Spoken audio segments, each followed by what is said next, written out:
নেওয়ার পর থেকে যার যত রকম দাবি আছে সব দাবি নিয়ে তারা রাস্তায় বসে যাচ্ছে, রাস্তা আটকে দিচ্ছে, একদম ঢাকা শহর অচল হয়ে পড়ছে। আমরা পারফর্ম করতে পারছি কিনা আমাদের বিবেচনায় বিবেকে ওইটাই একমাত্র চাপ। আমরা দায়িত্ব নেওয়ার পর থেকেই আমাদের তিনটা মোটা দাগের দায়িত্ব এবং তিনটাই কঠিন কঠিন দায়িত্ব। একটা দায়িত্ব হচ্ছে সংস্কার, একটা দায়িত্ব হচ্ছে বিচার, একটা দায়িত্ব হচ্ছে ইলেকশন।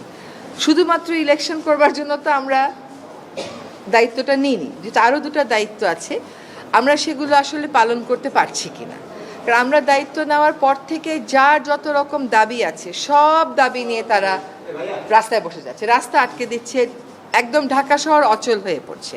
সেই অচল অবস্থা নিরসনে আমরা কিছু করতে পারছি কিনা, তো এইগুলো আলোচনা করে যেটা আমরা চিন্তা করলাম যে আমাদের এই দায়িত্বটা কিন্তু জাতীয় দায়িত্ব, এবং আমরা তো আগে থেকেই বলছি যে আমরা ক্ষমতা নেইনি, দায়িত্বে আছি।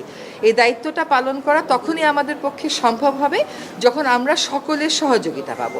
প্রত্যাশার বিষয়টা এক, আর দায়িত্বটা আসলে পালন করতে পারার বিষয়টা এক। প্রত্যাশা অনেকই থাকতে পারে, কিন্তু আমার তো একটা এনাবলিং এনভায়রনমেন্ট থাকতে হবে এই প্রত্যাশাটা পূরণ করার জন্য। তো আমরা চিন্তা করেছি যে আসলে আমরা পারছি কিনা, এই যে প্রতিবন্ধকতাগুলো হচ্ছে আমাদের এই বড় দাগের তিনটা দায়িত্ব পালন করার জন্য, এই প্রতিবন্ধকতাগুলোকে আমরা কিভাবে মোকাবেলা করব, আদৌ মোকাবেলা করতে পারবো কিনা, যদি মোকাবেলা করতে পারি কিভাবে করব, যদি মোকাবেলা করতে না পারি তাহলে আমাদের কি করণীয় হবে, আমরা সকলে মিলে এটা চিন্তা করছি। হ্যাঁ, আর প্রধান উপদেষ্টা যদি কোনো সিদ্ধান্ত নেন কোনো ব্যাপারে, আমি প্রথম থেকেই বলে এসেছি যে উনি একটা সময় দিয়েছেন, ডিসেম্বর থেকে জুনের মধ্যে নির্বাচন হবে, তার একদিনও এদিক সেদিক হওয়ার কোনো সুযোগ আমাদের পক্ষ থেকে নেই। হ্যাঁ, কাজে এইগুলো নিয়ে অন্য ধরনের কোনো কথা বলারও কোনো সুযোগ হওয়া উচিত ছিল না, কারণ বারবারই বলা হচ্ছে যে একটা সময়সীমা দিয়ে দেওয়া হয়েছে।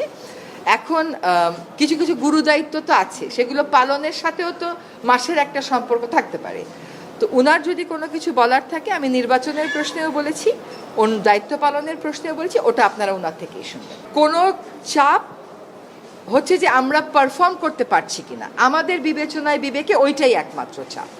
এর বাইরে আর কোনো চাপের জন্য, ধর আপনি এখন এক জায়গা থেকে আরেক জায়গায় মিটিংয়ে যাবেন, সচিবালয় থেকে যমুনা মিটিংয়ে যাবেন, যেতে পারবেন না, রাস্তা বন্ধ। কেন রাস্তা বন্ধ? সেটা তো আসলে অনেক সমস্যা এরকম আছে যেটা আলাপ আলোচনা করলেই হয়তো করা যায়। তো চাপ হচ্ছে আমাদের নিজেদের পারফরমেন্সের চাপ, যে আমরা পারফর্ম করতে পারছি কি পারছি। আমরা যদি আমাদের দায়িত্ব পালন করতে পারি তাহলেই আমাদের দায়িত্বে থাকাটা প্রাসঙ্গিক। যদি দায়িত্ব পালন করতে না পারি, আমাদের যার যার নিজস্ব অনেক কাজ আছে, তাহলে দায়িত্ব পালন করাটা আর প্রাসঙ্গিক থাকলো কিনা। আমরা দায়িত্ব পালন অনেক প্রতিকূল পরিস্থিতির মধ্য দিয়ে তো অনেক দূর এগিয়েছি।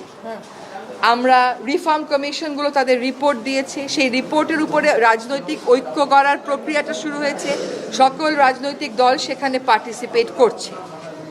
এটা কি পারা না? এটা তো পারা। আমরা একটা নির্বাচনের সময়সীমা বলে দিয়েছি যে ডিসেম্বর থেকে জুনের মধ্যে অবশ্যই হবে, সেটাও একটা পারা। আরেকটা হচ্ছে বিচার, ট্রাইব্যুনাল একটা ছিল, এখন দুইটা হয়েছে, আগামীকাল থেকে ট্রায়ালের আনুষ্ঠানিক পর্যায়ে শুরু হবে, কিন্তু জিনিসগুলো স্মুথ যেতে হবে। এইগুলোতে যাতে কোনো রকমের প্রতিবন্ধকতা না আসে, সেটা প্রথম থেকেই আমাদের একটা আহ্বান ছিল। এখন এই কাজগুলো আমরা সঠিক প্রক্রিয়াতে শেষ করতে চাই সকলের সহযোগিতা।